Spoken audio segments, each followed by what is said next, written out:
Assalamualaikum warahmatullahi wabarakatuh. Kami dari kelompok 4 manajemen strategi yang akan membahas tentang analisis dan pilihan strategi BCG dan IE. Sebelumnya perkenalkan nama dari kelompok kami yaitu ada Deva Ayuni NIM 1961255, Nasya Amali Azahra 1961258, Rian Mardiantoyo 1961287, dan Widya Yesa Putri 1961239. Untuk penjelasan pertama yang akan menjelaskan yaitu saya sendiri, Nasya Amalia Azahra. Yang kedua akan dijelaskan oleh Widya Yesa Putri. Yang ketiga dijelaskan oleh Rian Mardiantoyo. Dan yang terakhir yaitu dijelaskan oleh Deva Ayuni. Metric Boston Consulting Group BCG Matrix adalah matriks yang dirancang oleh grup Boston Consulting pada tahun 1970-an. Ini adalah matriks yang membantu dalam pengambilan keputusan dan investasi. Membagi pasar berdasarkan tingkat pertumbuhan relatif dan pangsa pasarnya yang menghasilkan 4 komponen kuadran yaitu Casco, Start, Quotient, Marks, and Docs. Produk dapat dikategorikan dalam salah satu kuadran dan strategi untuk produk ini diputuskan dengan tepat. Untuk membuat matriks BCG, kita harus memahami langkah-langkah berikut.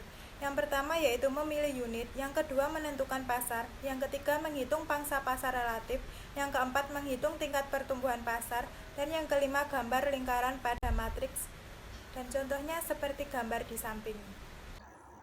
4 strategi dalam matriks BCG. 1. Mengembangkan dan meningkatkan investasi produk. Diberikan dorongan sedemikian rupa sehingga produk tersebut meningkatkan pangsa pasarnya. Contoh, mendorong Quotient, Marks menjadi Start dan akhirnya menjadi Casco atau urutan sukses. 2. Mempertahankan. Perusahaan tidak dapat berinvestasi atau memiliki komitmen investasi lain karena memegang produk di kuadran yang sama. Contoh, memegang Start sebagai investasi yang terbaik dalam bisnis sehingga Anda bisa menangkan persaingan dan memindahkan Start menjadi Casco. 3. Panen. Paling baik diamati dalam skenario Casco, di mana perusahaan menguasai jumlah investasi dan mencoba untuk mengambil arus kas maksimum dari produk tersebut yang meningkatkan profitabilitas secara keseluruhan. 4. Divestasi. Paling baik diamati dalam kasus produk kuadran DOC yang umumnya divestasikan untuk melepaskan sejumlah uang yang sudah terbaik dalam bisnis. Keuntungan matriks BCG. 1. Memberikan cara tingkat tinggi untuk melihat peluang untuk setiap produk dalam portofolio Anda. 2. Memungkinkan Anda untuk berpikir tentang bagaimana mengalokasikan sumber daya Anda yang terbatas ke portofolio sehingga keuntungan dimaksimalkan dalam jangka panjang. 3. Menunjukkan jika portofolio Anda seimbang, misalnya jika Anda memiliki terlalu sedikit produk dalam portofolio Anda, maka Anda bisa berada dalam posisi berbahaya karena menyimpan semua telur Anda dalam suatu keranjang. 4. Alat ini sangat mudah digunakan dan dimengerti. Kerugian matriks BCG. 1. Tingkat pertumbuhan pasar bukanlah ukuran akurat dari daya tarik pasar terhadap bisnis. 2. Pangsa pasar sebenarnya tidak memprediksi berapa banyak uang yang dihasilkan suatu produk. Misalnya, DOC dapat memperoleh keuntungan, dan Stars dapat memiliki pangsa pasar yang tinggi, dan pertumbuhan yang tinggi tetapi beroperasi di industri dengan margin yang sangat rendah, dan karena itu tidak pernah menguntungkan secara khusus. 3. Itu tidak diperhitungkan faktor eksternal, yang dikenal sebagai faktor lingkungan. Faktor-faktor tersebut mencakup hal-hal seperti munculnya teknologi baru atau potensi perubahan dalam undang-undang perpajakan. Untuk menganalisis faktor eksternal, Anda dapat menggunakan analisis PES. 4. Ini hanyalah gambaran dari situasi saat ini.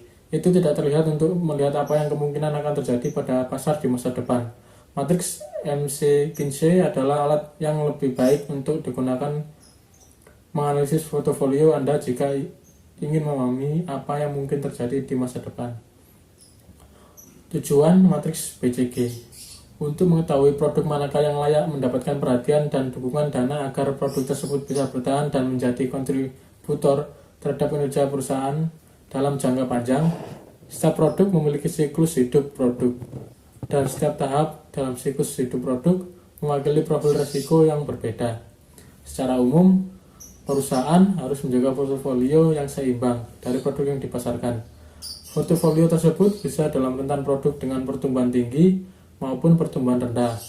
Sebuah produk dengan pertumbuhan tinggi membutuhkan beberapa upaya dan sumber daya untuk memasarkannya, untuk membangun saluran distribusi, dan untuk membangun infrastruktur penjualan, dengan harapan produk tersebut dapat membawa keuntungan di masa depan.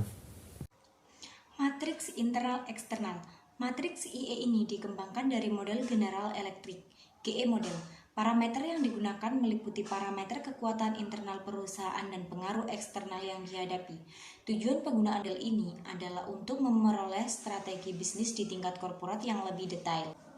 Diagram tersebut dapat mengidentifikasi 9 sel strategi perusahaan, tetapi pada prinsipnya ke-9 sel tersebut dapat dikelompokkan menjadi 3 strategi utama, yaitu yang pertama, growth strategi, yang merupakan pertumbuhan perusahaan itu sendiri, sel 1, 2, dan 5, atau upaya diversifikasi sel 7 dan 8.